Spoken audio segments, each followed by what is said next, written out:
হজ করার চেষ্টা করেছে, নিয়ত করেছে, করতে পারে নাই, এমন মানুষ ঘটে নাই। হজ করার কেউ চেষ্টা করেছে, নিয়ত করেছে, করতে পারে না, এমন হবে না। কিন্তু আমি তার ঘরে যেতে চাই, তিনি আমাকে নিচ্ছেন না, বিষয়টা কি? তিনি তো রহমান, তিনি তো রহিম, কি এত বড় মহানুভব, আমাকে তার ঘরে নিবেন না কেন? তাহলে আমার চাওয়া লাগবে চাওয়ার মতো। বলেন, 26-এ আর সুযোগ নাই, 27-এর জন্য নিবন্ধন করে ফেলবেন। নিবন্ধন করে দোয়া শুরু করে দেন, আল্লাহ আমি তোমার ঘরে যাওয়ার জন্য নিবন্ধন করেছি, পাসপোর্ট করেছি, রব আমাকে সহজ করে দাও। নিয়ত করেন ইনশাআল্লাহ, করেন ইনশাআল্লাহ। লা উকসিমু বিহাদাল বালাদ, যেই শহরের কসম খেয়েছেন রব, সুবহানাল্লাহ। আল্লাহ আমাকে আপনাদেরকে বারবার যাওয়া নসিব করেন। চুরি করার মধ্যে কষ্ট, না করার মধ্যে কোনো কষ্ট নাই। আসলে গুনার মধ্যে কষ্ট নাই, গুনার মধ্যে কষ্ট আমরা বানিয়ে নিয়েছি। গুনার মধ্যে আসলে কোনো গুনাহ ছাড়তে কষ্ট হয় না। বলেন, আবার বলেন, যেটা ছাড়তে কষ্ট হবে এটাকে আল্লাহ তাআলা ছাড়া ওয়াজিব করেন নাই। মনে বুঝেন নাই? যেটা ছেড়ে দিলে বান্দার কষ্ট হবে, বলেন, এটা আল্লাহ তাআলা এটাকে হারাম করবেন কেন? এটাকে মাকরু করবেন কেন? এটাকে গুনাহ বানাবেন কেন? এটা করতে আমার বন্ধু কষ্ট পাবে, ওটাকে আমি গুনাহ করব কেন? আমার মনে হয় বুঝেন নাই। মূলত গুনার মধ্যে কোনো কষ্ট, গুনার মধ্যেই, গুনাহ ছাড়তে কোনো কষ্ট নাই, গুনাহ করতে কষ্ট।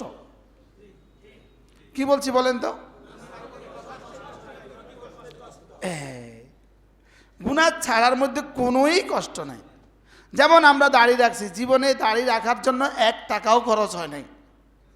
যারা 40 বছর দাড়ি কামাইছেন, শুধু দাড়ির টাকাটাই যদি জমা করতেন তা আপনার 2বার হজ ফরজ হতো। কি আজ থেকে 20 বছর আগে হজের টাকা ছিল 1 লাখ টাকা। তো যদি আপনি জীবনে শুধু দাড়ি টাকা কামাবার টাকাটা জমা করতেন। চাটখিলে একজন পত্রিকার সাংবাদিক ছিল, ইন্তেকাল হয়ে গেছে, আল্লাহ তার কবরকে জান্নাতের টুকরো বানিয়ে দেন। ইংরেজি পত্রিকার সাংবাদিক ছিল, সে আমাকে খুব মহব্বত করত। তো একদিন এক মাহফিলে উনি সভাপতি ছিলেন, ওনার গ্রামের বাড়ির পাশে। তা আমি এই প্রসঙ্গ বয়ান করলাম যে আপনি যদি দাড়ি কাটার টাকাটা জমা করতেন এবং বিড়ি খাওয়ার টাকাটা জমা করতেন তা আপনার উপর হজ ফরজ হয়ে যেত। উনি মনে মনে নিয়ত করছেন আর দাড়ি কাটবো না। উনি এবার করছেন কি, ওই দাড়ি কাটার টাকাটা প্রত্যেক দিন মধুবনের শোরুম ছিল তার, মধুবনের শোরুম, ওখানে একটা বক্সের মধ্যে দাড়ি কাটার টাকাটা প্রতিদিন জমা করতেন। এরপরে বিড়ি খাইতেন, তো বিড়ি খাওয়ার টাকাটাও ওই বক্সে জমা করতেন। পরে একদিন এই 6 মাস 1 বছর পরে ওখানে আমি যাওয়ার পথে আবার নামছি তার মধুবনের মিষ্টির দোকান। তো বলতে হুজুর এই বাক্সে কত হয়েছে দেখেন, 60,000 না 70,000 টাকা জমা হয়েছে। কি ভাই, তাইলে প্রতিটা গুনাহ করতে কষ্ট হয়। বলেন, গুনাহ করতে শারীরিক কষ্ট হয়। শারীরিক কি হয় বলেন? কষ্ট হয়। লেকিন নফসের মিষ্টি লাগে। নফসের কি লাগে? নফসের হারাম মজার পেছনেই লুকায়িত আছে জাহান্নাম। নফসের হারাম মজার পেছনে লুকায়িত আছে কি বলেন? বলেন জাহান্নাম কিসের পেছনে লুকায়িত? বুঝে না? নফসের হারাম চাহিদা পুরা করার পেছনে কি লুকায়িত আছে? এজন্য জাহান্নামকে আল্লাহ তাআলা প্যাকেট করে রেখে দিয়েছেন নফসের হারাম চাহিদা দিয়ে। হুফফাতিল নার বিল মাকারিহ, জাহান্নামকে পরিবেষ্টন করে রেখেছে, এটাকে আবরণ দিয়ে রেখেছে কিসের? নফসের হারাম চাহিদার। বলেন কি বলছি? নফসের হারাম চাহিদা জাহান্নামকে বেষ্টন করে রেখেছে। নফসের হারাম চাহিদার পর্দাটা ভেদ করলেই জাহান্নাম। আর ইবাদতের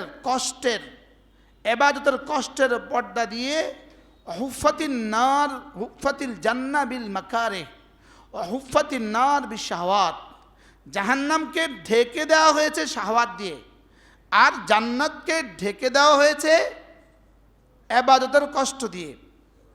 ইবাদতের কি দিয়ে বলেন? ইবাদতের কষ্ট। ইবাদতের মধ্যে কষ্ট আছে না নাই? ইবাদতের মধ্যে কিছুটা কষ্ট আছে, আছে না নাই? যদি কষ্টই না থাকতে এই মানুষগুলো নামাজে আসে না কেন? হ্যাঁ, ইবাদতের মধ্যে কিছুটা কষ্ট আছে না নাই বলেন? ইবাদতের কষ্ট দিয়ে শীতকালে ফজর নামাজের কষ্টটা কেমন? আরাফা থেকে মুজদালিফা হেঁটে আসার কষ্টটা কেমন? কি আরাফা থেকে মুজদালিফা হেঁটে আসার কষ্টটা কেমন? সেই কষ্টটা কেমন লাগে? হেঁটে আসছেন কেউ জীবনে? কে হেঁটে আসছেন না? হেঁটে আমরা এবার হেঁটে আসছি।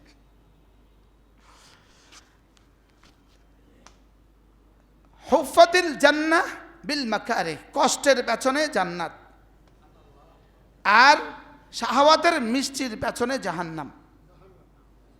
প্রতিটা গুনার পেছনে জাহান্নাম আছে বলেন। প্রতিটা গুনার পেছনে কি আছে বলেন? প্রতিটা গুনাহ জাহান্নামের অংশ, প্রতিটা গুনাহ জাহান্নামের অংশ। এজন্য গুনাহ জীবনে কখনো কারোর হৃদয়কে শান্ত করে না। গুনাহ দিয়ে হৃদয় শান্ত হইতেই পারে না বলেন। আর জিকির দিয়ে হৃদয় কখনোই অশান্ত হয় না। সুবহানাল্লাহ বলেন। এজন্য জিকির হলো হৃদয়ের সান্ত্বনার আখেরি ঠিকানা, আর গুনাহ হলো হৃদয়কে আগুন লাগাবার যন্ত্র বলেন। গুনাহ কি? হৃদয়ে আগুন লাগাবার কি যন্ত্র। এই মজা ম্যাচ ম্যাচ গ্যাস লাইট। গুনাহ হলো আগুন লাগাবার গ্যাস লাইট। কোন গ্যাস লাইট? এজন্য আল্লামা ইবনু কাইয়িমুল জাওজিয়্যা আলাইহি রাহমাত তিনি লিখেছেন, আন্নাল মাসিয়াহ আন্না দারারাল মাআসি লিল কুলুব কা দারারিল সুমুমে বিল আবদান। শরীরের জন্য বিষ যেমন, রূহের জন্য গুনাহ তেমন। কি বলছে বলেন? শরীরের জন্য বিষ কেমন? বিষের কত ফোঁটা শরীরের জন্য উপকারী? হ্যাঁ, বিষের কত ফোঁটা শরীরের জন্য উপকারী? এক ফোঁটাই যথেষ্ট। বিষের এক ফোঁটাই ধ্বংসের জন্য যথেষ্ট। গুনাহের এক ফোঁটাই ধ্বংসের জন্য যথেষ্ট। বলেন নাউজুবিল্লাহ বলেন। সাপের একটা দংশন ধ্বংসের জন্য কি যথেষ্ট।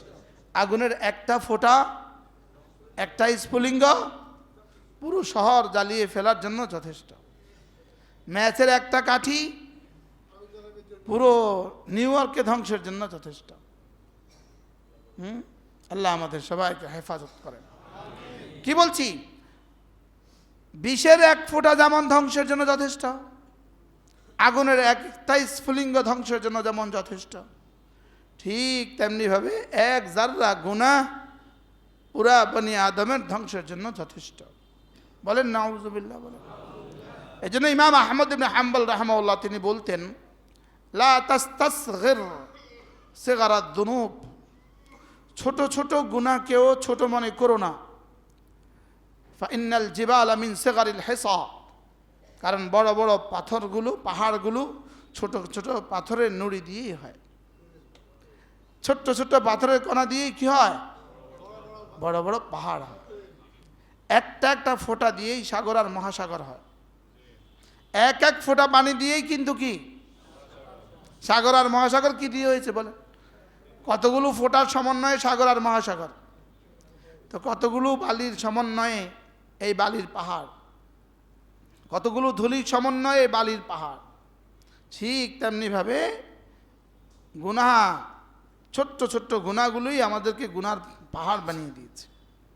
এর বিপরীতে যদি তোমার জিন্দেগি এই ছোট্ট ছোট্ট কিছু তাসবিহাত পড়ো, এগুলো তোমার নেকির পাহাড় গড়ে দিবে। কি ভাই?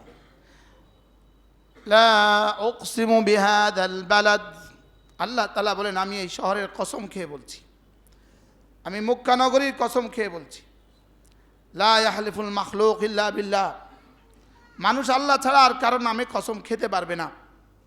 আল্লাহ ইয়াহলিফ বিমা শাহ, আল্লাহ কসম খেতে পারবেন যাকে চান তাকে দিয়ে। বান্দা অন্য কারো কসম খাওয়ার সুযোগ নেই।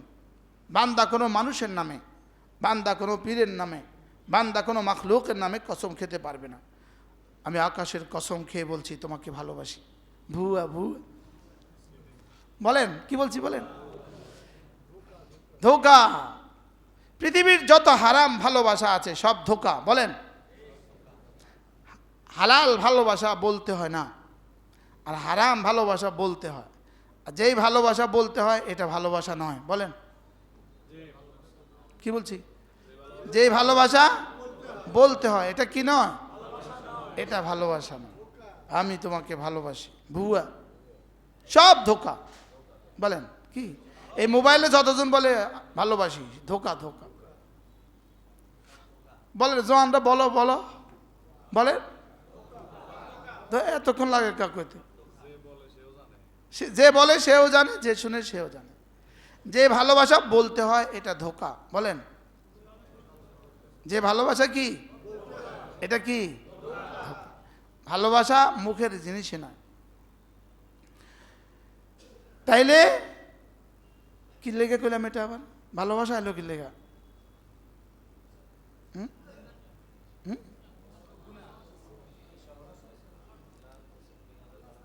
আল্লাহ তাআলা কোনো মাখলুকের কসম খেতে পারবেন, কিন্তু বান্দা, এই জন্য আকাশের কসম আমি তোমাকে ভালোবাসি, ধোঁকা।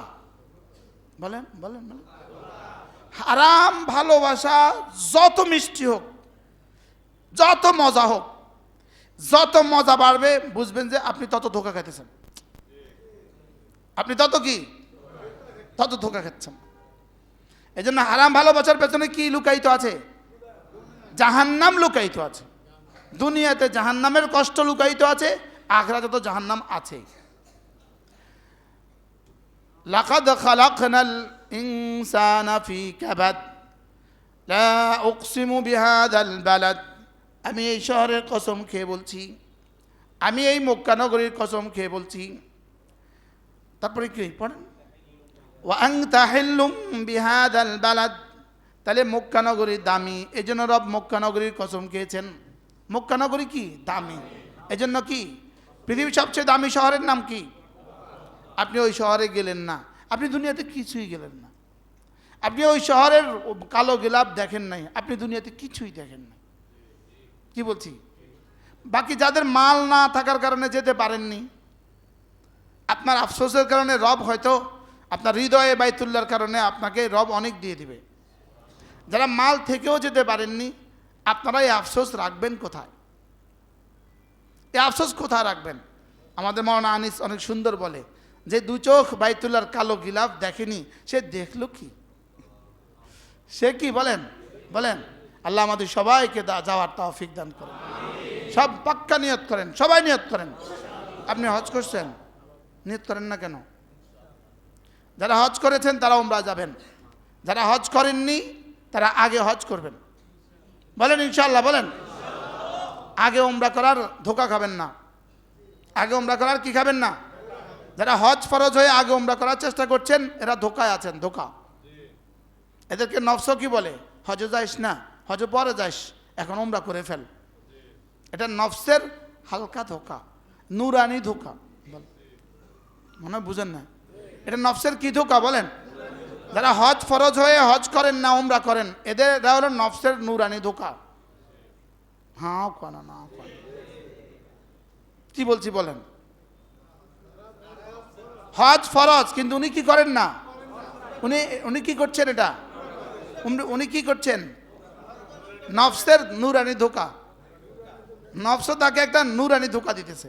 হজ পরে করিস, আগে উমরাটা কইরা আয়, তো দেখবি বুঝবি করতে সহজ হইব।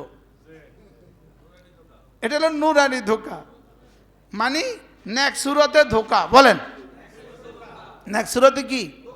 ওই উমরা করতে গিয়া তার যে ফজরটা ছুটে গেছে, ওই ফজর ছুটা 1,00,000 উমরার সমকক্ষ হবে না। নাউজুবিল্লাহ বলেন। লেকিন হজ করতে গিয়া, ফরজ হজ করতে গিয়া বিমানের কারণে ওমরা ফজর ছুটছে, বাধ্য। এখানে এই কাজা রব মাফ করে দেব। এটা যে বাধ্য হয়েছে তুমি, এর লেগা। কিসের লেগে বাধ্য হয়েছে সে? ফরজের লেগে বাধ্য হয়েছে। লেকিন ওখানে সে কিসের লেগে বাধ্য হয়েছে? কি পুরা নফলের লেগে সে বাধ্য হয়েছে। এজন্য আগে হজ করব, বলেন ইনশাল্লাহ। সবাই হজের নিয়ত করেন ইনশাল্লাহ। ইনশাল্লাহ কইতে ডর লাগে, শরম লাগে। কিভাবে বলা দরকার ছিল কলিজা থেকে, এই অ্যাডভোকেট হজ করছেন, কেন হজ করেন না? বাকিটা জিগাইলাম না, ওমরা করছেন এটা জিগাইলাম না। প্রত্যেকেই হজের নিয়ত করেন ইনশাল্লাহ। যারা হজ করেছেন বছরে একবার ওমরার নিয়ত করবেন। হজ করার পরে বছরে একবার ওমরা যাওয়া মানে আপনি বিয়ের পরে বছরে একবার কমপক্ষে শ্বশুরবাড়ি যাওয়া। সুবহানাল্লাহ বলেন। এই বিয়ের আগে কিসে শ্বশুরবাড়ি? মাথা না, কি বলছি বলেন? তো বিয়ের আগে শ্বশুরবাড়ি যা, ওই বাড়িওয়ালারা খুব খুশি হয়, মনে বুঝেন না? বিয়ের আগে কিসের শ্বশুরবাড়ি? এই হজের আগে কিসের বাইতুল্লাহ? বাইতুল্লাহ হজ বলেন, বাইতুল্লাহ কি? হজ। সব হজের নিয়ত করেন, আল্লাহ তৌফিক দান করেন। আপনি উমরা যাইতেন না? যাইয়াম মাঝে মাঝে ধাক্কা দেয়, এরপরও যাইয়াম কয়, মাঝে মাঝে ধাক্কা দেয়। আল্লাহ তাআলা যাদেরকে ভালোবাসেন তাদেরকে মাঝে মাঝে ধাক্কা দেয়, যাদেরকে ভালোবাসেন না একটা টানে উঠায় নিয়ে আসে। যাদেরকে তওবার সুযোগ দেন না তাদেরকে উঠায় নিয়ে আসে, আর যাদেরকে ভালোবাসেন তাদেরকে একটু ধাক্কা দেয়। সুবহানাল্লাহ। ওকে ব্যাগ গোছাবার টাইম দেয়। সুবহানাল্লাহ বলেন। আল্লাহ ওয়ালাদেরকে ব্যাগ গোছাবার কি দেয়? টাইম দেয়। আর বেঈমান আর ফাসিককে টাইম দেয় না, একটা ধাক্কা দেয়। একটা কি দেয়? এক ধাক্কায় কুফুকাত, ব্যাস এক ধাক্কায় শেষ। লেকিন আল্লাহ ওয়ালাদেরকে, এজন্য কোনো আল্লাহ ওয়ালাদের জীবনের শেষ সময়ের অসুস্থতা এটা কোনো তার গুনাহের দলিল নয়, বলকে আল্লাহ তাআলা তাকে দামি বানাতে চাচ্ছেন। আল্লাহ তাআলা তাকে কি বানাতে চাচ্ছেন? দামি বানাতে চাচ্ছেন। দামি বানাবার জন্যই এটাকে বলে সবরে ইস্তেরারি। এটাকে বলে আল্লাহ তাআলা তাকে সবর করতে বাধ্য করে দিয়েছেন। সবর করতে বাধ্য করে দিয়েছেন তাকে সবরিনদের তালিকায় নাম তোলার জন্য। কি বলছিলাম বলেন? আল্লাহ তাআলা কসম খেয়েছেন বাইতুল্লাহর, যাবো তো বাইতুল্লাহ ইনশাআল্লাহ। আল্লাহ এমন নন। আচ্ছা, এই মুহূর্তে আমি যদি আপনাদের যে কাউকে বলি ভাই জুমার পরে আমি আপনার বাসায় ভাত খাবো, আপনি কি বলবেন? আলহামদুলিল্লাহ কইবেন নি? কইতেন নকন না, সাহস করেন না একজনে বলছে হুজুর আমার বাসা আজকে। তাইলে আমি আপনার বাসায়, একটা আদনা গোলাম যদি আপনার বাসায় যেতে চায়, আপনার দোস্ত যদি আপনার ঘরে যেতে চায়, তা আপনি যদি ওয়েলকাম বলেন, তো রব যদি রবের ঘরে যেতে চায়, রব কি বলবে? সুবহানাল্লাহ বলবেন না? এজন্য হজ করার চেষ্টা করেছে, নিয়ত করেছে, করতে পারে নাই এমন মানুষ ঘটে নাই। হজ করার কেউ চেষ্টা করেছে, নিয়ত করেছে, করতে পারে না এমন হবে না। কিন্তু আমি তার ঘরে যেতে চাই, তিনি আমাকে নিচ্ছেন না, বিষয়টা কি? তিনি তো রহমান, তিনি তো রহিম। কি এত বড় মহানুভব, আমাকে তার ঘরে নিবেন না কেন? তাহলে আমার চাওয়া লাগবে চাওয়ার মতো, বলেন। 26-এ আর সুযোগ নাই, 27-এর জন্য নিবন্ধন করে ফেলবেন। নিবন্ধন করে দোয়া শুরু করে দেন, আল্লাহ আমি তোমার ঘরে যাওয়ার জন্য নিবন্ধন করেছি, পাসপোর্ট করেছি, রব আমাকে সহজ করে দাও। নিয়ত করেন ইনশাআল্লাহ, করেন ইনশাআল্লাহ। লা উকসিমু বিহাদাল বালাদ, যেই শহরের কসম খেয়েছেন রব। সুবহানাল্লাহ। আল্লাহ আমাকে আপনাদেরকে বারবার যাওয়া নসিব করেন। মন চায় এখন জায়গা কি, যখনই যাই তখনই ফিরে আসতে কলিজা ছেড়ে যায়। শেষবার যখন বাইতুল্লাহ থেকে বের হই তখন মন চায় যে আল্লাহরে বলি যে আল্লাহ আমার জান কবজ হয়ে যায়, আমি আর এই ঘর থেকে বের না হই। এটা এত মধুময়, এটা এত মজা। তাহবি ইলাইহি আফইদাতুন নাস, হযরত ইব্রাহিম দোয়া করেছেন, আল্লাহ এই ঘরের সাথে পৃথিবীর সব মানুষের ভালোবাসা সৃষ্টি করে দাও। এক দোয়া, সুবহানাল্লাহ। লা উকসিমু বিহাদাল বালাদ ওয়া ওয়ালিদিন ওয়া আনতা হিল্লুম বিহাদাল বালাদ। এবার বলেন, আমি আপনারও কসম খেয়ে বলছি, সুবহানাল্লাহ বলেন।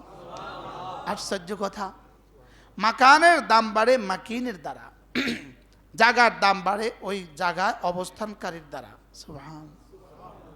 কি ভাই বলেন, কি বলছি? জায়গার দাম বাড়ে জায়গায় কি? মাকানের দাম বাড়ে মাকিনের দ্বারা। কখনো মাকিনের দাম বাড়ে মাকানের দ্বারা, কখনো মাকানের দাম বাড়ে মাকিনের দ্বারা। মনে হয় বুঝেন নাই? হ্যাঁ, মনে হয় বুঝেন নাই। কখনো কখনো অবস্থানের কারণে এটা দামি হয়ে গেছে, কখনো কখনো দামি জায়গায় অবস্থানকারীর কারণে ব্যক্তি দামি হয়ে গেছে, কখনো কোনো ব্যক্তির কারণে জায়গার দাম হয়, কখনো জায়গার কারণে ব্যক্তির দাম হয়। আমরা মক্কা শরীফ গেলে আমরা দামি হই না জায়গা দামি হয়? আমরা দামি হই, মনে হয় বুঝেন নাই। মসজিদে আসলে কি আমি দামি হই না মসজিদ দামি হয়? বুঝছে তো, বুঝছি, এবার বুঝছি। কি হয় বুঝেন না? দামি চেয়ারটা লেগে কি পরিমাণ যুদ্ধ শুরু হয়ে গেছে, সামনে আর 3 মাস কি যুদ্ধটা যাবে ইনশাআল্লাহ। নাউজুবিল্লাহ না কয় ইনশাআল্লাহ। কি যুদ্ধটা করবে, কারণ ওই চেয়ারটা অনেক দামি। ওই চেয়ারটা কি? ওই চেয়ারটা অনেক দামি। যদি নেতাদের দুর্নীতির সুযোগ না থাকতো আর কর্মীদের চাঁদার সুযোগ না থাকতো, তো দেখতেন এই চেয়ারটার জন্য যুদ্ধ করে কয়জনে। কি বলছি বলেন? তো দেখতেন এই যুদ্ধ কয়জনে করে, কয়জনে আর সালাম দেয়, কয়জনে আর কি সামনে যা আসবে নিয়ত করেন যে আমি পচে যাব, আমার ভোটটা পচে যাবে, আমি পচবো না। কি বলছি বলেন তো? আমি ভোটটা পচে যাবে, আমি পচবো না বলেন। হাসরের ময়দানে জিজ্ঞেস করবে না, এই তুই যে অমুককে ভোট দিলি, তুই তো জানতি অমুক হবে না, তুই তোর ভোটটা পচাইলি কেন? এটা কিন্তু জিজ্ঞাসা হবে না, কিন্তু এর বিপরীতটা জিজ্ঞেস হবে, আচ্ছা তুই এই পচা মানুষটাকে ভোটটা দিলি কেন? কোনটা জিজ্ঞাসা হবে বলেন? বলেন, এই পচা মানুষটাকে তুই ভোট দিলি কেন? তোর সামনে তো একটা ভালো মানুষ ছিল, তুই তাকে ভোট দিলি না কেন? কি তোর সামনে তো এই ভালো মানুষটা ছিল, কমপক্ষে সে নামাজে যেত, তুই তাকে ভোটটা দিলি না কেন? তুই এত পচলি কেন? তাহলে নিজে পচে গেলেও ভোট, আরে ভোট পচে গেলে উল্টাটাই, আপনার মতো আমার উল্টাটাই। বলেন, ভোট পচে গেলেও নিজে পচবো না বলেন।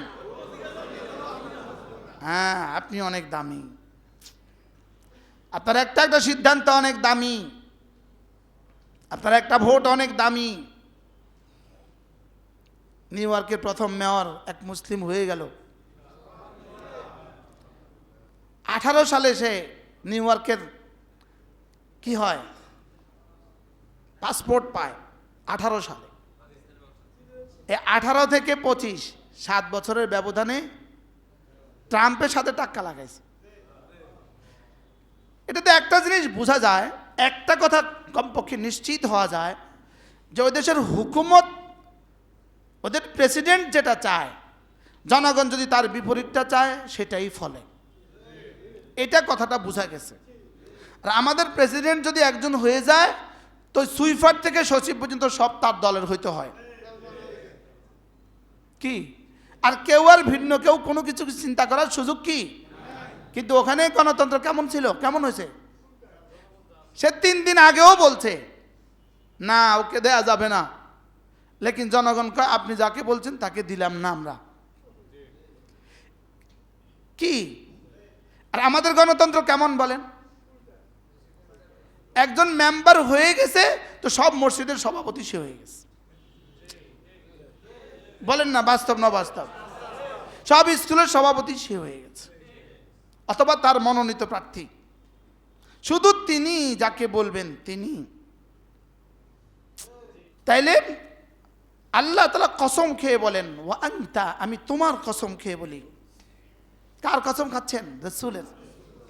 এবার রাসূলের একটা শব্দ বলেছেন, ওয়া আনতা হিল্লুম বিহাদাল বালাদ, তুমি কে? হিল্লুম বিহাদাল বালাদ, দেন বাবা এই মুরব্বিকে একটু দেন, বাবা দেন মুরব্বিকে একটু আগান। আল্লাহ, ওয়া আনতা হিল্লুম বিহাদাল বালাদ। হিল, হেল শব্দের দুটো তর্জমা, একটা হলো হলুল থেকে হেল, আর একটা হলো হালাল থেকে হেল্লুন থেকে হেল। হালাল থেকে যদি হেল হয় আর হলুল থেকে যদি হেল হয় তাহলে তর্জমা কি? তিনটা তর্জমা। এক নাম্বার, আপনি যেই শহরে অবস্থান করছেন, সুবহানাল্লাহ, আমি এই শহরের কসম খেয়ে বলি এবং আপনার কসম খেয়ে বলি, আপনি যে শহরে অবস্থান করছেন, সুবহানাল্লাহ, আচ্ছা কতটা ভালোবেসে রব তার হাবিবের কসম খাচ্ছেন। এটা দিয়ে রব ওই শহরকেও দামি বানালেন, রাসূলকেও দামি বানালেন। এগুলো নিয়ে যদি কথা বলি তো কথা, মূল কথা চলো কম হয়ে যাবে।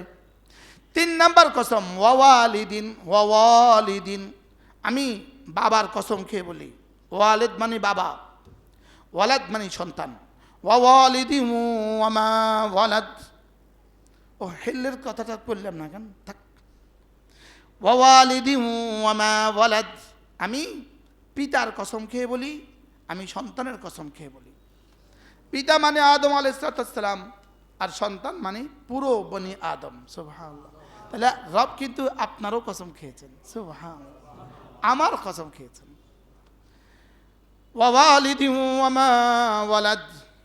এবার রব্বুল আলামিন বলেন, লাকাদ খালাকনাল ইনসানা ফি কাবাদ, অবশ্যই অবশ্যই আমি মানুষ বানিয়েছি। লাকাদ খালাকনাল ইনসানা, আমি মানুষকে বানিয়েছি, ফি কাবাদ, কষ্টের মধ্যেই বানিয়েছি।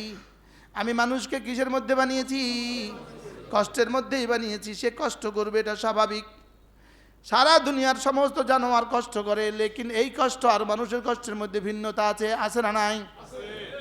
গরু ঘাস খাইতে কিছুটা কষ্ট হয়, এই কষ্ট। গরুও প্রসব করতে কিছুটা কষ্ট হয়, এই কষ্ট। লেকিন মানুষের কষ্ট আর গরুর কষ্টের মধ্যে বেশ কম, আছে না নাই? তাহলে আল্লাহ তাআলা বলেন, আমি মানুষকে কষ্টের মধ্যেই বানিয়েছি, কষ্টের মধ্যেই বানিয়েছি, মানুষকে আমি কষ্টের মধ্যেই বানিয়েছি। তাহলে কষ্ট আমার জীবনের স্বাভাবিক অধ্যায় না অস্বাভাবিক অধ্যায়? স্বাভাবিক। বলেন কি? তাহলে আমার চাকরির কষ্ট এটা স্বাভাবিক, আমার দোকানের কষ্ট এটা স্বাভাবিক, আমার ব্যবসার কষ্ট এটা স্বাভাবিক। সবগুলো স্বাভাবিক কষ্ট যদি আমি মেনে নিতে পারি, তাহলে নামাজের জামাতের সাথে নামাজ এটাও স্বাভাবিক। সুবহানাল্লাহ। কি ভাই, জামাতের সাথে নামাজ ছাড়া আর কি ইবাদত আছে আমার আজকের দিনে? আজকের এই দিনে আমার মূল কাজ কি? আমার কালকের দিনে মূল কাজ কি? কালকে তো আমার রোজা নাই, হজ নাই, যাকাতও নাই, তাহলে তো কালকে আমার মূল কাজ কি? তাইলে যেন রব বলেন, তোমাকে আমি এতটা কষ্টের মধ্যে বানিয়েছি, নামাজের কষ্টটাও তুমি তোমার সঙ্গে নিয়ে নাও। বলেন নামাজের কষ্টটাও একটু মিলিয়ে নাও, নামাজের কষ্টটা একটু মিলিয়ে নাও। দোকানের শাটারটা তোমাকে ফেলতে হয়, একটু কষ্ট, একটু কষ্ট তুমি একটু সময়ের জন্য মেনে নাও, আবার গিয়ে খুলবা, একটু কষ্ট। শুধু এই জন্য দোকানে আসে না, মসজিদে আসে না, নামাজ শাটার নামাইতে উঠাতে কষ্ট। মনে হয় বুঝেন নাই? এরকম মানুষ আছে না নাই বলেন? হ্যাঁ, কারণ দোকানে এভাবে মাল সাজাইছে, কারণ রাস্তা তো উনি দোকান দিয়ে রাস্তা অর্ধেক দখল করে রাখছে। যিনি বিনা প্রয়োজনে অকারণে রাস্তা দখল করছেন দোকানের মাল দিয়া, আপনি হাসরের ময়দানে প্রতিটা মানুষের কষ্টের জন্য হাসরের ময়দানে জবাব দিতে হবে। এটা নতুন পয়েন্ট জীবনে বললাম। পৃথিবীর কোথাও দোকানের সামনে, নিজের দোকানের সামনে ফর্সা সাজায় না। আপনি দোকানের সামনে সরকারি জায়গাতে ফর্সা সাজালেন কেন? যদি আল্লাহ আমাদেরকে ইসলামী হুকুমত দেয়, এই রাস্তায় ফুটপাত থাকবে না। ইনশাআল্লাহ বলেন ইনশাআল্লাহ। আমার মনে হয় দিব দিব দিব দিব। আরে বলেন দিবে দিবে ইনশাআল্লাহ, বলেন ইনশাআল্লাহ। ওজি স্যার ইনশাআল্লাহ কয় না।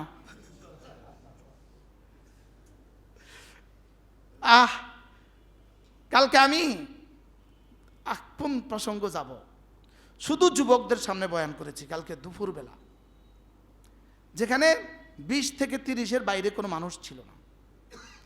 তা আমি ওদের সামনে আমি আমাদের ইসলামের পরিকল্পনা বলেছি, পরিকল্পনা যে ইসলাম কি দিতে পারে। শোনো ইসলাম কি দিবে। ইসলাম যেদিন আসবে সেদিন প্রথম কাজ করবে, সমস্ত কর্মচারীদের, সরকারি কর্মকর্তা কর্মচারীদের বেতন ভাতা বাড়িয়ে দিবে। ইন্নালিল্লাহ কন্যা, ইন্নালিল্লাহ কন্যা, ইনশাআল্লাহ। আচ্ছা বেতন ভাতা বাড়িয়ে না দিয়ে যদি বলি দুর্নীতি করবেন না, তো ওর বাচ্চা পড়াবে কি দিয়া? মনে হয় বুঝেন না। তো ভাড়া দিবে কি দিয়া? ও তোমার বিরুদ্ধে বিদ্রোহ করতে বাধ্য হবে। প্রথম দিন হবে বেতন ভাতা বাড়াবো বলে, এরপরে কি করবেন? 2 নম্বরে সমস্ত দ্রব্যমূল্য নিয়ন্ত্রণ। বেতন বাড়িয়ে দিলাম সরকার, বাড়ি ভাড়াওয়ালা ভাড়া বাড়ায় দিল, এবার লাভ কি হলো? যেই কপাল সেই মাথা। বাস্তব না বাস্তব? তাহলে বেতন ভাতা যেমন বাড়াইতে হবে, শতভাগ নিয়ন্ত্রণ করতে হবে। বিশেষ করে 3টা, তেল, গ্যাস, বিদ্যুৎ। বলেন, সর্বোচ্চ ভর্তুকি দিতে হবে এই 3টাতে। আর এটা বাড়ায় দিলেন মানে জীবনের প্রতিটা সেক্টরকে আপনি বাড়ায় দিলেন। কি বলছি বলেন? জীবনের প্রতিটা অধ্যায়কে আপনি বাড়ায় দিলেন। তাই এটাকে নিয়ন্ত্রণ করতে হবে। এরপরে এই 2টা যদি নিয়ন্ত্রিত হয়ে যায়, 3 নম্বরে দুর্নীতিতে ব্রেক কষেন। সবাই বলবে গুড অ্যান্ড ওয়েল, ভালো। বুঝেন না কিছু। সবাই বলবে এই না, এটাই না হুকুমত দরকার। মনে হয় বুঝেন নাই। আল্লাহ দিয়ে দাও একবার, জাতি দেখুক ইসলাম কি পারে। ইসলাম যে পারে এর উপরে আমার একটা বয়ান আছে, পারলে শুনে নেবেন। ইসলাম পারবে ইনশাল্লাহ। বলেন ইনশাল্লাহ। ইসলাম পারবে। ইসলাম কি? ইসলাম পারবে ইনশাল্লাহ। বলেন ইনশাল্লাহ। আল্লাহ একবার দিয়ে দাও, একবার দিয়ে দাও। আল্লাহ এদেশের পৃথিবীর 1 ইঞ্চি জায়গা হবে না যেখানে ইসলাম পুষবেন না। একটা ঘর মাশরিক থেকে মাগরিব, শিমাল থেকে জুনুব, পৃথিবীর কোনো ঘর হবে না কাঁচা আর পাকা যেখানে ইসলাম পুষবে না। ইসলাম আসবেই আসবে। বলেন ইনশাআল্লাহ। বলেন ইনশাআল্লাহ। যাদের ইনশাআল্লাহ কত ডর লাগে না জানি। আরে ইনশাআল্লাহ, সাদ্দাকতা ইয়া রাসূলুল্লাহ। রাসূল আপনি যা বলেছেন সত্য বলেছেন। রাসূল আপনি যা বলেছেন সত্য বলেছেন। হোয়াইট হাউসে কালেমার পতাকা উড়বেই উড়বে বলেন ইনশাআল্লাহ। ইনশাআল্লাহ। পৃথিবীতে একজন মানুষ বেঈমান থাকবে না। একজন মানুষ পৃথিবীতে বেঈমান থাকবে না ইনশাআল্লাহ। এই বিশ্বাস আমাদের আছে। রাসূল যা বলেছেন তাই হবে বলেন ইনশাআল্লাহ। এটার সূচনা, এটার দিকেই পৃথিবী এগুচ্ছে। এটার দিকেই পৃথিবী কি এগুচ্ছে। লা উকসিমু বিহাদাল বালাদ ওয়া ওয়ালিদিন ওয়া আনতা হিল্লুম বিহাদাল বালাদ ওয়া ওয়ালিদিন ওয়া মা ওয়ালাদ লাকাদ খালাকনাল ইনসানা ফি কাবাদ। আমি তোমাকে কষ্ট সহিষ্ণু করে বানিয়েছি। কষ্ট তুমি সইতে পারবা এজন্যই বানিয়েছি। তুমি কষ্ট করবা এজন্যই বানিয়েছি। তোমাকে কষ্টের ভিতর দিয়েই আমি বানিয়েছি। গাছগুলো কোনো কষ্ট করতে হয় না। গাছের কোনো কষ্ট আছে? হ্যাঁ, আজীব বিষয় না? জানোয়ারগুলো তেমন কোনো কষ্ট করতে হয় না। আমি তোমাকে কষ্টের মধ্যেই বানিয়েছি। তুমি কষ্ট করবে, এটা স্বাভাবিক। তোমার কষ্টের সাথে শুধুই ঈমান ও আমলের কষ্টটাকে একটু মিলিয়ে নাও। সুবহানাল্লাহ। তোমার আর বেশি কষ্ট আমি তো তোমাকে বেশি কষ্ট দেই নাই। লা ইউকাল্লিফুল্লাহু নাফসান ইল্লা ওয়াসআহা। আমি তো তোমাকে সীমার বাইরে কোনোদিন কষ্ট দেই নাই। সীমার বাইরে যেটা কষ্ট তুমি উঠিয়েছো, কষ্ট আমি দেই নাই। আমি তো রাত 3টা বাজে তোমার উপরে নামাজ ফরজ করি নাই। আশ্চর্য না? ঘুম থেকে উঠে এতটা কষ্ট করে ঘুম থেকে তুমি উঠবা, তখন তো আমি 10 রাকাত নামাজ চাপাইয়া দেই নাই। আমি 2 রাকাত চাপিয়ে দিয়েছি। শুধু তোমার কষ্ট হবে বলে সেখানে আমি 2 রাকাত দিয়েছি। সুবহানাল্লাহ বলেন। এত কষ্ট করে 7.5 লাখ টাকা খরচ করে তুমি বাইতুল্লাহতে যাবা। উচিত তো ছিল বাইতুল্লাহর তওয়াফ 70 বার দিয়ে দিতাম, লেকিন তুমি পারবা না, এজন্য 70 বার না দিয়ে 7 বার দিয়েছি। বলে তাহলে 2 বার দিল না কেন? তাহলে তো বেশি সুবিধা হইতো। এত সুবিধা হইলে নেকি হইতো না, এই জন্য এত সুবিধাও দেই নাই। আরে সুবহানাল্লাহ, আশ্চর্য কথা না? লাকাদ খালাকনাল ইনসানা ফি কাবাদ। 5 ওয়াক্ত নামাজ পড়তে তোমার কিছুটা কষ্ট হবে। আমি তো হাজারো কষ্টের মধ্যেই তোমাকে বানিয়েছি, এই কষ্টটাও সাথে নিয়ে নাও। সুবহানাল্লাহ। তুমি মাল কামিয়েছো কত কষ্ট করে মাল কামিয়েছো, কত কষ্ট করে মাথার ঘাম পায়ে ফেলে মাল কামিয়েছো। মাথার ঘাম পায়ে ফেলে মাল, মাথার ঘাম পায়ে ফেলে কি মাল। হ্যাঁ, মাল কামাইতে মাথার ঘাম পায়ে ফেলছে না, আছেন এরকম মানুষ? নাই নাই। হ্যাঁ, স্যার ট্রেনিংয়ের সময় কি অবস্থা ছিল? ঘাম কয় মন করে বাইরেছে? ঘাম কাকে বলে? ট্রেনিংয়ের সময় ঘাম কাকে বলে? মুজা আটকে গেছে শরীরের সাথে, এরকম ঘাম গেছে না গেছে না বলেন? তোমাকে আমি কষ্টের মধ্যেই বানিয়েছি, কষ্ট তোমার জীবনের স্বাভাবিক কর্ম, কষ্টই তোমার জীবনের স্বাভাবিক ধর্ম। তুমি কষ্ট করবা, এই জন্যই তোমাকে বানিয়েছি। তবে নামাজের কষ্টটাকে সাথে মিলিয়ে নিও। সুবহানাল্লাহ। লাকাদ খালাকনাল ইনসানা ফি কাবাদ। বাহ বাহ, আমি তোমাকে কষ্টের মধ্যেই বানিয়েছি। এরপরে কি বলে?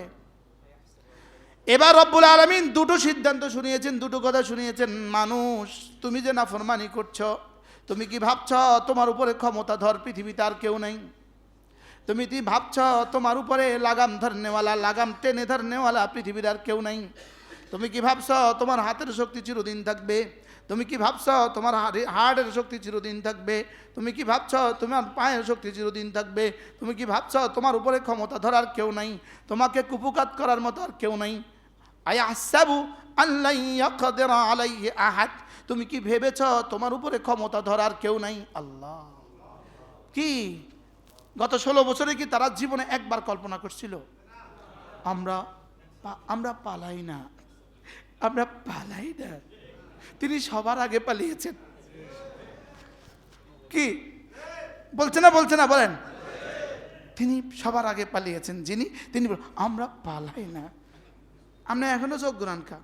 আমি গত 16 বছরে কিছু কইলেই হোসেন ভাই আর ইসমাইল ভাই আমার দিকে চোখ ঘুরাইতো, হুমায়ুন ভাই, এই তিনজন আমার দিকে চোখ ঘুরাইতো। চোখ ঘুরাইতো কি লিগা? হুজুর আল্লাহর রাস্তে নিজে বাঁচেন, নাম করে বাঁচান। শুধু যে আমার দিকে হোসেন ভাই কইতো, হুজুর নিজে বাঁচেন, নাম করে বাঁচান। আলহামদুলিল্লাহ আমরা আছি, তারা নাই। আলহামদুলিল্লাহ বলেন না? কি ভাই, আমার জেলখানা জিজ্ঞাসা করতো আপনি কবে বেরোবেন? এরা কারারক্ষীরা, তারা না সারা রাত পাহারাদারি করতো। আমি তো সারা রাত পড়তাম, এসা পড়ে আমি পড়া শুরু করতাম, ফজরের আজান পর্যন্ত আমি পড়তাম। ফি কুল্লি ইয়াউম, আলহামদুলিল্লাহ প্রতি রাত, প্রতি রাত। এটা ছিল কমন অধ্যায়, শুধু পড়া শুধু পড়া শুধু পড়া। তো আমার সামনে দিয়ে যখন ওরা পায়চারি করতো তো বলতো, হুজুর আপনি জেলখানা থেকে কবে বেরোবেন? আমি বলতাম বের হওয়া নিশ্চিত ইনশাল্লাহ, জিন্দা বা মুর্দা বের আমি ইনশাল্লাহ হব। তবে হয় কি, তো আল্লাহ দাম করে বের করছে, তা করে বের করবো কবে? বের হইয়া হইয়া কবরে, বের হইয়া ইনশাল্লাহ কয় না। আপনাগুলোকে মহাব্বত লাগে। কবরে নেন না, লক্ষ্য পায় না। কে ধৈর্য আবার বিপদে পড়ে, কে জানাজাত যায় আবার বিপদে পড়ে, কে জানাজাত যায় আবার বিপদে পড়ে। কি আয়াহসাবু আল্লা ইয়াকদিরা আলাইহি আহাদ, সে কি ভেবেছে তার উপর ক্ষমতাধর কেউ নাই? কি সবক দিচ্ছে রব? বলেন না হ্যাঁ আছে, বলেন।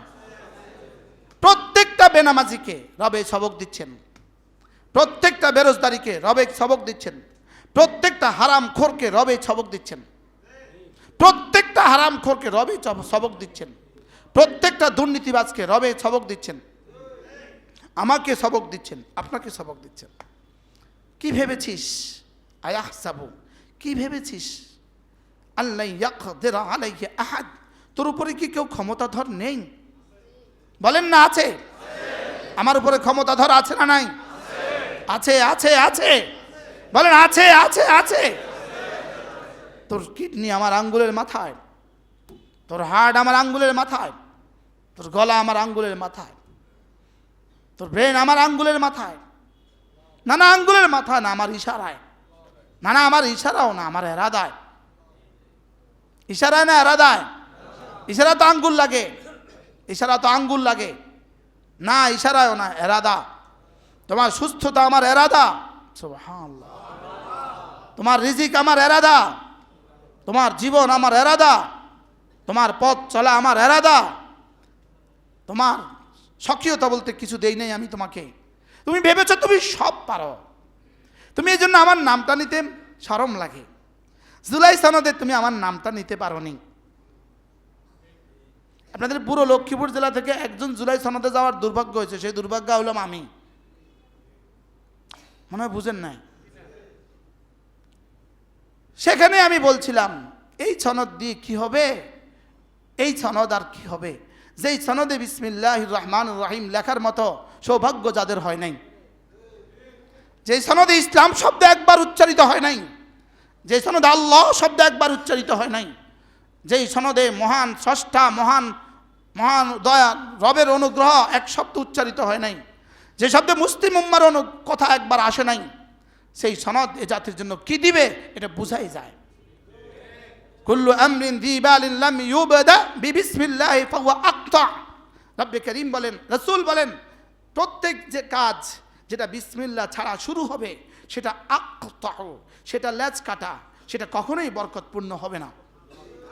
রাসূল যাকে আকতা বলেছেন, আকতা বলেন, আকতা বলেছেন, সেটার কি হবে, সেটার বরকতপূর্ণ হবে কিভাবে?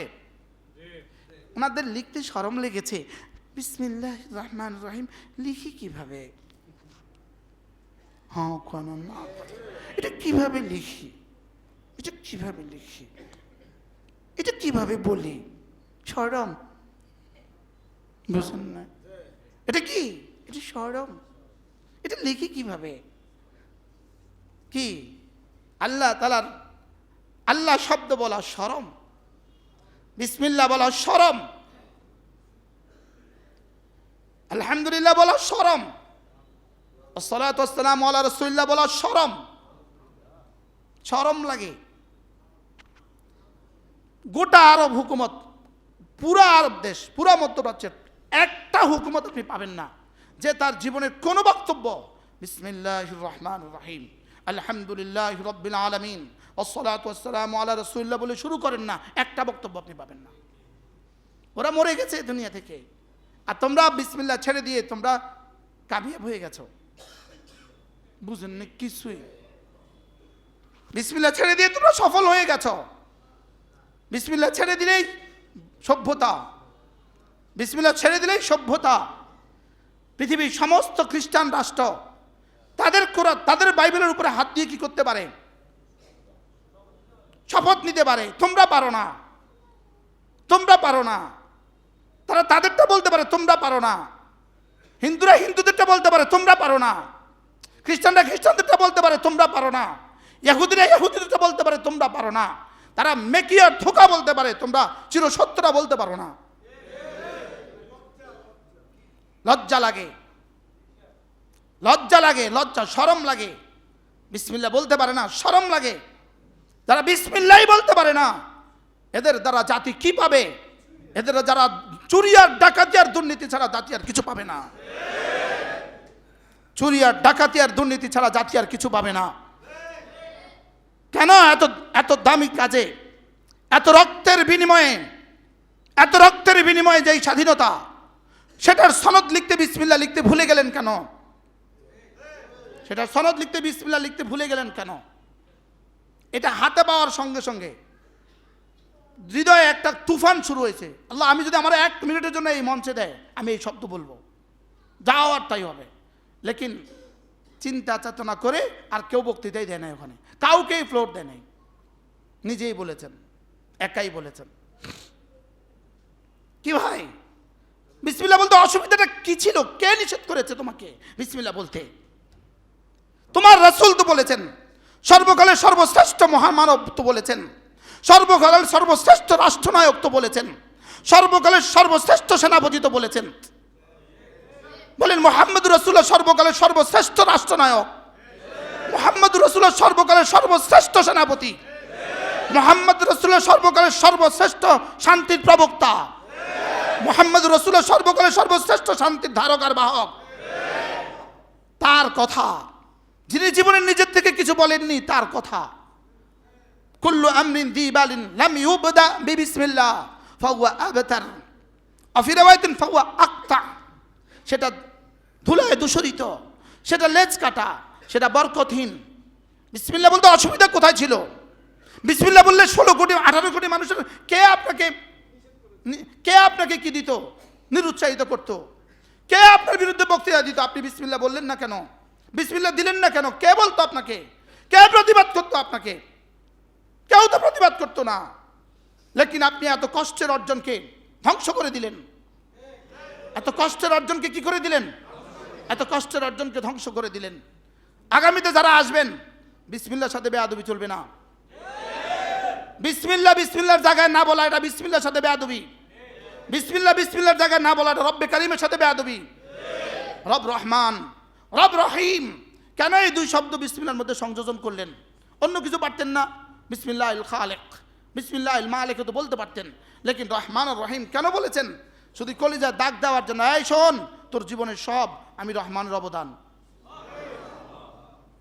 কোত্থেকে কোথায় নিয়ে আসছে আপনাকে?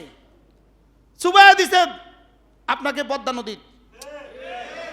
আপনারা সুযোগ পেলে ওখানে ঢাইলা দিত, আপনাকে সুযোগ পেলে ওখানে ঢেলে দিত। আর যে রব আপনাকে সেখান থেকে তুলে নিয়ে আসছে, আপনি লিখতে ওটা লিখতেন, ওদেরকে বললেন না কেন? এটা বলতে বিসমিল্লাহ লেখো, শুরু করছি পরম করুণাময় রবের নামে। এটা বলতে অসুবিধা কি ছিল? শুরু করছি পরম করুণাময় রবের নামে, এটা বলতে অসুবিধা কি ছিল?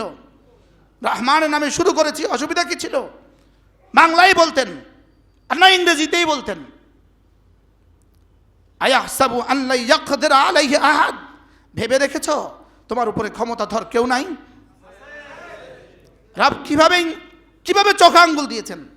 আয়াহসাবু আল্লা ইয়াকদির আলাইহি আহাদ, কি ভেবেছিস তোর উপরে ক্ষমতাধর কেউ নাই? বলেন, বাংলা বলেন, তর্জমাটা বলেন, কি ভেবেছ? বলেন, তোমার উপরে ক্ষমতাধর কেউ নাই? বলেন অবশ্যই আছে। আবার বলেন অবশ্যই আছে।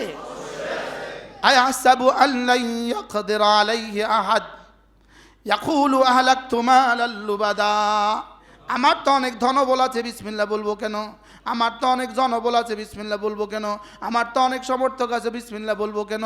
আমার তো অনেক মাল আছে, আমি বিসমিল্লাহ বলবো কেন? রব বলেন না না না না না না না না না না না না, তুমি ভেবেছো তোমার উপরে ক্ষমতাধর কেউ নাই। এবার রব বলেন তুমি ভেবেছো তোমার অনেক মাল আছে, না না না, হাজার হাজার কোটি কোটি মালওয়ালাকে আমি মাটির সাথে মিশিয়ে দিয়েছি। কি দিছে না? দিছে না? এই মুহূর্তে জমিনের উপরে মালওয়ালা বেশি না জমিনের নিচে মালওয়ালা বেশি? জমিনের উপরে ক্ষমতাধর বেশি না জমিনের নিচে ক্ষমতাধর বেশি? কি ক্ষমতাধর বেশি এখন জমিনে? ক্ষমতাধরের বেশি সংখ্যক এখন জমিনে না জমিনের নিচে? তা যারা এখন আছে তারা যাবে না? হ্যাঁ, ওই দিন ওই কুলাঙ্গার, যেই কুলাঙ্গার আফগানিস্তানের ধ্বংসের জন্য দায়ী, যেই কুলাঙ্গার ইরাকের ধ্বংসের জন্য দায়ী, দেখছেনি ওই মারা গেছে কিনা? কথা কয় না, মারা গেছে কিনা? তো কই থাকতে তো পারলো না। এখন কি আচরণ হবে ওখানে? দুনিয়াতে তো রব ধরেন নাই। দুনিয়াতে কেন ধরেন নাই? প্রশ্ন, দুনিয়াতে কেন ধরেন নাই? এই পরিমাণ গজবের উপযুক্ত দুনিয়া এই গজব লোড নিতে পারবে না, এজন্য দুনিয়া ধরেন নাই। মনে হয় বুঝেন নাই। দুনিয়া ধরছেন না কেন বলেন? এই পরিমাণ গজব একজনের উপরে যদি গজব দিত, সাত আসমান ভেঙে যেত, এই জন্য দেয় না। এই জন্য এদেরকেও পাড়ে দিবে, সবাই পারে। বলেন সব কোন পারে? সবাই পাড়ে দিবে। লাকাদ খালাকনাল ইনসানা ফি কাবাদ আয়াহসাবু আল্লা ইয়াকদির আলাইহি আহাদ ইয়াকুলু আহলাকতু মালাল লুবাদা।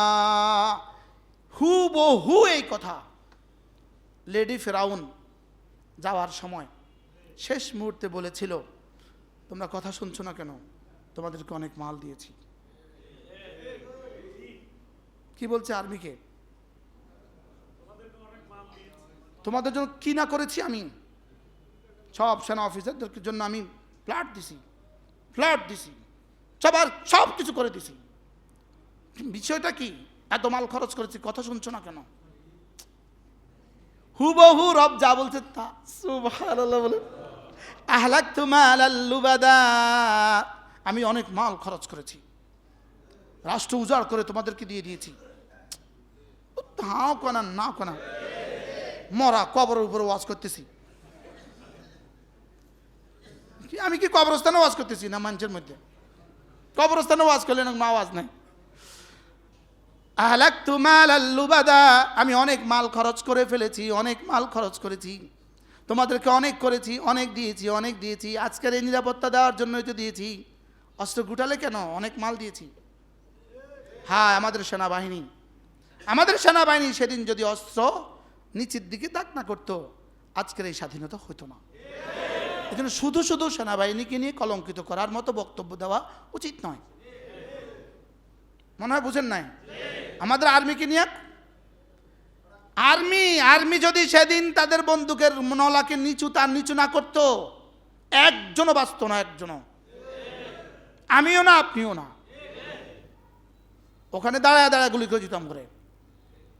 দেখেন, রব বাঁচিয়েছেন, আলহামদুলিল্লাহ বলেন। এই বাস্তবতাকে অস্বীকার করার কোনো সুযোগ আছে?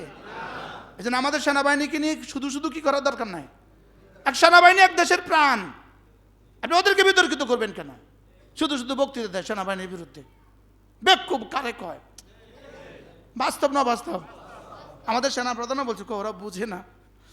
আমাদের সেনাপ্রধান একটা সুন্দর বলছে ওরা বুঝে না, ওরা আমাদের ছেলের সমান, ওরা বুঝে না। বারাল তাইলে মাল তো অনেক খরচ করেছি। রব বলেন, সে কি বলে জানো? ইয়াকুলু আহলাকতু মালাল লুবাদা, সে বলে আমি তো অনেক মাল খরচ করেছি। তাইলে বোঝা গেছে মাল খরচ করা তোমাকে বাঁচাতে পারবে না। বলেন কি বলছি বলেন? মাল তোমাকে বাঁচাতে পারবে না, মাল তোমাকে বাঁচাতে পারবে না। পড়ো তো, আলহাকুমুত তাকাসুর, আলহাকুমুত তাকাসুর, আলহাকুমুত তাকাসুর হাত্তা যুরতুমুল মাকাবির, কাল্লা সাউফা তা'লামুন সুম্মা কাল্লা সাউফা তা'লামুন, কাল্লা লাউ তা'লামুন ইলমাল ইয়াকিন। হ্যাঁ, আমি যেটা বলছিলাম এটা তো এই সূরাত না। হুমাজা পড়েন তো, হুমাজা। ওয়াইলুল লিকুল্লি হুমাজাতিল লুমাজা ইয়াহসাবু আন্না মালাহু আখলাদা, সে মনে করেছে তার মাল তাকে স্থায়ী করে দিবে, তার মাল তাকে স্থায়িত্ব দান করবে। না না না না, মাল কাউকে স্থায়িত্ব দান করে না। বলেন, মাল কাউকে কি করে না? তাহলে যমুনার মালিক করোনা আক্রান্ত হয়ে মারা যেত না? মাল যদি স্থায়িত্ব দান করতো, যমুনার মালিক করোনা আক্রান্ত হয়ে মারা যেত না? মাল যদি স্থায়িত্ব দান করতো, সিটি গ্রুপের মালিক বাংলাদেশে মারা যেত না? সে মনে করেছে মাল তাকে স্থায়িত্ব দিবে। রব্বুল আলামিন বলেন, না না না, মা ইউগনি আনহু মালুহু ওয়া মা কাসাব। আল্লাহ, কোন সূরা? সব তো আপনারা পারেন তো দেখি, সব ওই বাচ্চাকে লাভ, ওই বাচ্চাকে লাভ। সুবহানাল্লাহ, দেখছেন নি? তাব্বাত ইয়াদা আবি লাহাব ওয়া তাব্বা মা আগনা আনহু মালুহু ওয়া মা কাসাব। মাল তাকে বাঁচাতে পারেনি, তার অর্জন তাকে বাঁচাতে পারেনি, তার ক্ষমতা তাকে বাঁচাতে পারেনি, তার অর্জন তাকে বাঁচাতে পারেনি, তার কামাই তাকে বাঁচাতে পারেনি, তার মাল তাকে বাঁচাতে পারেনি। কয়বার পড়ছেন জীবনে এই আয়াত? হ্যাঁ, জীবনে মনে হয় আজকেই বুঝছেন। বাস্তব না বাস্তব? মা ইউগনি আনহু মালুহু ওয়া মা কাসাব, নাকি মা আগনা আনহু মালুহু ওয়া মা কাসাব। তার মাল এবং তার অর্জন তাকে বাঁচাতে পারেনি, তার কোনো উপকার দিতে পারে নাই। এখন বলুন তো দেখি, এদের মালগুলো তাদেরকে এখন কি উপকার দিচ্ছে? হ্যাঁ, কে জবাব দিছে? সেঁসা বাড়াইছে। ওই ইউটিউবে মানুষ ডিকশনারি খুঁজবে, হুজুর কইছে সেঁসা, সেঁসা অর্থ কি? সেঁসা বাড়াইছে। বলেন সেঁসা কি? পিঠা বাড়াইছে, পিঠাই বাড়াইছে। মা আগনা আনহু মালুহু ওয়া মা কাসাব আহলাকতু মালাল লুবাদা আয়াহসাবু আন লাম ইয়ারাহু আহাদ। এবার রব বলেন, এত বড়াই কি দিয়ে করছো? তোমার চোখ তো আমি দিয়েছি। আচ্ছা, শুধু এক প্রশ্নের জবাব দেন। বিসমিল্লাহ লিখছো না তুমি, লিখো নাই তুমি, যে চোখ দিয়ে পিএইচডি করেছো সেই চোখটা কে দিয়েছে? আর এটা যদি না থাকতো তুমি কি করতা? আচ্ছা বলুন তো দেখি, পয়েন্টটা কত মারাত্মক। আমাদের কাছে মনে হচ্ছে কি রে, এটা কি কয়, লেকিন আসলে ধাক্কাটা কত? আসলে ধাক্কাটা কত? তুই ভাবছিস তুই একটা কিছু করে ফেলেছিস, কার চোখ দিয়ে করেছিস? ওটা তো আমি দিয়েছি। সুবহানাল্লাহ বলেন। আলাম নাজআল লাহু আইনাইন, আমি কি তোকে দুটো চোখ দেই নাই? বলতে অসুবিধা কি?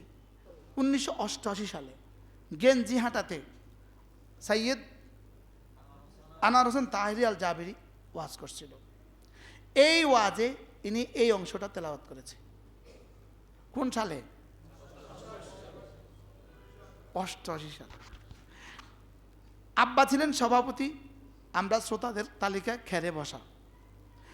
গত বছরের আগের বছর সৌদি আরবে এক জায়গায় আমার দাওয়াত ছিল, ওই জায়গায় হুজুরের দাওয়াত ছিল। হুজুর ওখানে গিয়ে বলতেছে, আমাকে বলতেছে, ভাতিজা কেমন আছো? আমি বলছি, হুজুর আলাম নাজআল লাহু আইনাইন ওয়া লিসানান ওয়া শাফাতাইন। বলছে, ভাতিজা মানে কি? 88 সালে এই ওয়াজ আপনার থেকে শুনে মুখস্থ করছিলাম। মাশাআল্লাহ ভাতিজা, মাশাআল্লাহ। আব্বার বয়সে না, আব্বার বয়সী সমসাময়িক। আল্লাহ হুজুরকে সুস্থতার হায়াত দান করে। আলাম নাজআল লাহু আইনাইন, আমি কি তোমাকে দুটো চোখ দেই নাই? বলেন, নিজে বলেন, বলেন হ্যাঁ দিয়েছে, বলেন। আচ্ছা, যিনি দিয়েছেন তিনি আবার নিতেও পারেন কিনা? হ্যাঁ, দিতে তো 1 বছর লাগছে, দিতে 1 বছর লাগছে মায়ের পেটে, লেকিন নিতে লাগবে না 1 সেকেন্ড। কি বাস্তব না বাস্তব? নিতে লাগবে না কি 1 সেকেন্ড? আমার এই চোখ তো গেছিল গা। এখানে গ্লাস ঢুকছে, এখানে গ্লাস ঢুকছে, এখানে গ্লাস ঢুকছে, অ্যাক্সিডেন্টে সব শেষ। ভাবছি জীবনে আর কখনো এই চোখ ফিরে আসবে না। রব আবার ফেরত দিচ্ছেন, দিয়ে এবার পরীক্ষা নিচ্ছেন, দেখি এটা সহি ইস্তেমাল করো কিনা। না, আমি আবার উঠায় নেব, এটা সহি ইস্তেমাল করো কিনা, দেখি দেখি সহি ইস্তেমাল করো কিনা। আলাম নাজআল লাহু আইনাইন, আমি কি তোমাকে দুটো চোখ দেই নাই? ওয়া লিসানান, একটা জিহ্বা কি আমি দেই নাই? ওয়া শাফাতাইন, দুটো ঠোঁট আমি কি দেই নাই? সুবহানাল্লাহ। এবার বলেন, হ্যাঁ দিয়েছে, দিয়েছে, দিয়েছে, বলেন। কে কে কে কি দিয়েছে? দু চোখ কে দিয়েছেন? দু ঠোঁট কে দিয়েছেন? একটা জিহ্বা কে দিয়েছেন? এবার রব বলেন, এটা যেমন সত্য, সামনের অংশটাও সত্য হবে। ওয়াহাদাইনাহুন নাজদাইন, আমি তোমাকে দুটো রাস্তা আমি দেখিয়েছি, জান্নাতের রাস্তা আমি দেখিয়েছি, জাহান্নামের রাস্তা আমি দেখিয়েছি। আল্লাহ, আমি তোমাকে মসজিদের রাস্তাও দেখিয়েছি, আমি তোমাকে মাজারের মন্দিরের রাস্তাও দেখিয়েছি, আমি তোমাকে মাজারের রাস্তাও দেখিয়েছি, মসজিদের রাস্তাও দেখিয়েছি। ওয়াহাদাইনাহুন নাজদাইন, আমি তোমাকে জান্নাতের রাস্তাও দেখিয়েছি, আমি তোমাকে জাহান্নামের রাস্তাও দেখিয়েছি। একটা চলবা সোজা জান্নাতে চলে আসবা, আরেকটা চলবা সোজা জাহান্নামে চলে যাবা। মসজিদের সামনে দোকান, আপনি মসজিদে আজান দিলে আসেন না। আপনি ভাবেন তো আপনি কার সাথে যুদ্ধ করলেন? এরকম যুবক আছে না নাই? এবার এক যুবক আমার সাথে হজে গিয়েছে, আমার কামরায় ছিল। সে ব্যবসায়ী হিসাবে ছোট ব্যবসায়ী, ঢাকাতে তার ছোট্ট একটা ওষুধের দোকান। সে দোকানটা বন্ধ করে আমার সাথে হজে গেছে। পুরো 45 দিন 40 দিন সে আমার খুব খেদমত করছে, ভীষণ খেদমত করছে। সফরে যা যা লাগে সব সে করেছে, লুঙ্গি ধোয়া, জামা ধোয়া, রুম গোছানো সব সে করেছে। পড়াশোনা সামান্য, পড়াশোনা একদমই সামান্য, সামান্য পড়াশোনা। লেকিন এই যুবক বাংলাদেশে আইসা তার একটা স্পিড উঠছে, তার একটা জ্বলন উঠছে। আমার নাতি যে এত ফিডা খাইও কাঁদে না, ওই জন্য তো শুক্রিয়া। সে কি করছে? সে ফজরের নামাজের ক্যাম্পেইন শুরু করেছে। সুবহানাল্লাহ বলেন, যে আমি ফজরে জাগাবো, ফজরে জাগাবো। সে মোবাইলে যুবকদের নাম্বার কালেকশন করে করে ফোন দেয়, ভাই নামাজ, ভাই নামাজ। তার ক্যাম্পেইনে হাজিরা খাতা এখন 500 জনের নাম উঠে গেছে, এবং এরা একসাথে ফজর নামাজে আসে। সুবহানাল্লাহ বলেন। আচ্ছা, মালিক যদি কাম নিতে চায়, হারুন আমার রুমে ছিল যে হারুন, মালিক যদি কাম নিতে চায় এভাবেই নেয়, কোনো যোগ্যতা লাগে না। সুবহানাল্লাহ বলেন। সে বলে যে হুজুর আমার জুমার নামাজ এখন ফজরের নামাজ সমান। ঢাকা মুগদাপাড়া। কি ভাই, কি বুঝলেন? আপনারা পারবেন না একজন একজনকে ডাকতে? বলেন না ইনশাআল্লাহ, বলেন ইনশাআল্লাহ। আপনি আপনার আজান হইলে আপনার দোকান আপনি বন্ধ করে দেন, আপনি আপনার কর্মচারীটা নিয়ে মসজিদে চলে আসেন, আল্লাহর কসম খেয়ে বলি, ঠকবেন না, ঠেকবেন না। বলেন না ইনশাআল্লাহ? আল্লাহ, আমি তোমাকে দুটো রাস্তা দেখিয়েছি, দুটো রাস্তা। আলাম নাজআল লাহু আইনাইন ওয়া লিসানান ওয়া শাফাতাইন ওয়া হাদাইনাহুন নাজদাইন। এতটা বলে আল্লাহ তাআলা বলেন ফালাকাতা আমাল আকাবা। আকাবা মানে ঘাটি। পাহাড়ের চূড়া কেউ বলে আকাবা, পাহাড়ের তলদেশ কেউ বলে আকাবা, দুই পাহাড়ের মধ্যখানের গিরিপথ কেউ বলে আকাবা, দুই পাহাড়ের মধ্যখানের গুহা কেউ বলে আকাবা। তো আল্লাহ তাআলা বলেন ফালাকাতা আমাল আকাবা। হায় মানুষ, তুমি কেন ঢুকে যাচ্ছ না? আযাব থেকে বাঁচার জন্য ঘাটিতে কেন ঢুকছো না? সুবহানাল্লাহ। আযাব থেকে বাঁচার জন্য কি আছে? ঘাঁটি আছে। দুশমন হামলা করছে, আপনি ঘাঁটিতে ঢুকে গেছেন। দুশমন হামলা করছে, আপনি ঘরে ঢুকে দরজা লাগাই দিয়েছেন। এটা হলো ঘাঁটি। এটা হলো কি? পাহাড়ের চূড়ায় উঠে গেছেন, এটা হলো ঘাঁটি। আল্লাহ তাআলা বলেন ফালাকাতা আমাল আকাবা। তুমি ঘাঁটিতে কেন ঢুকছো না? ঘাঁটিতে কেন ঢুকছো না? তাইলে বোঝা গেছে দিন মানে জাহান্নাম থেকে বাঁচার ঘাঁটি। সুবহানাল্লাহ বলেন। বলেন দিন মানে জাহান্নাম থেকে বাঁচার কি? তাহলে এবার বলেন নামাজ জাহান্নাম থেকে বাঁচার ঘাঁটি। বলেন রোজা জাহান্নাম থেকে বাঁচার কি? ঘাঁটি। মসজিদ জাহান্নাম থেকে বাঁচার ঘাঁটি। সুবহানাল্লাহ বলেন। আজ থেকে মসজিদে আসবো তো ইনশাআল্লাহ? 5 ওয়াক্ত ইনশাআল্লাহ। ফজরের নামাজ, বিশেষ করে ফজরের নামাজ। আনোয়ার আমাদের ছোট ভাই আর্মিতে ছিল, রিটায়ারমেন্ট আসছে, নিয়ত করেন হজের ইনশাআল্লাহ। মাশাআল্লাহ। হ্যাঁ, কাম হয়ে গেছে আমার। কি তাহলে আমরা কি শুনছি বলেন? দিন জাহান্নাম থেকে বাঁচার কি? আবার বলেন দিন জাহান্নাম থেকে বাঁচার কি? ঘাঁটি। তাইলে দিন কি শুধু মসজিদের বিষয় না, আরো কিছু বিষয় আছে না? ওনার কয় না শুধু মসজিদে আসার বিষয় দিন না, আরো কিছু আছে। তাহলে মসজিদেও আসবো, দিন বলতে যা বোঝায় সব করব। বলেন ইনশাআল্লাহ। আল্লাহ আমাদের সবাইকে তৌফিক দান করেন। ভাবছিলাম পুরো সূরাটা শেষ করে ফেলবো, পারছি না, তো পারতেছি না। ফালাকাতা আমাল আকাবা। আকাবা কি? এবার আকাবা কি এটা বর্ণনা শুরু হয়ে গেছে সূরার শেষ পর্যন্ত। আল্লাহ তাআলা আমাদের সকলকে বোঝা মানা সহজ করে দেন। সকলে বলেন আমিন। আল্লাহ তাআলা আমাদেরকে দিন মতো চলা সহজ করে দেন। হ্যাঁ, আপনি পচে গেলেও, ভোট পচে গেলেও একটা স্লোগান এটা শিখতে পারেন না? কি স্লোগান? ভোট পচে গেলেও আমি পচবো না। বলেন এই স্লোগান নিয়ে বাড়ি যাবেন আজকে ইনশাআল্লাহ। আল্লাহ আমাদের সবাইকে তৌফিক দান করেন। সুবহানাল্লাহি ওয়া বিহামদিহি সুবহানাকাল্লাহুম্মা ওয়া বিহামদিক আশহাদু আল্লা ইলাহা ইল্লা আনতা আস্তাগফিরুকা ওয়া আতুবু ইলাইক।